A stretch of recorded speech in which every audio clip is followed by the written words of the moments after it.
Mheshimiwa Spika, nchi yetu iko salama, mipaka yetu iko salama na imara kwa sababu Jeshi la Ulinzi la Wananchi wa Tanzania limeendelea kutimiza ipasavyo jukumu lake la kulinda uhuru na mipaka ya nchi yetu. Jeshi letu la Ulinzi la Wananchi wa Tanzania lilitimiza miaka 60 tangu kuanzishwa kwake. Katika kipindi hiki tumewekeza sana katika kuliimarisha kwa vifaa, zana za kisasa na mafunzo.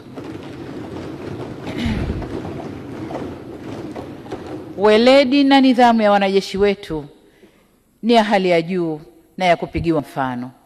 Tumeboresha maslahi na makazi ya wanajeshi kwa kujenga nyumba mpya 6,064 za kuishi askari.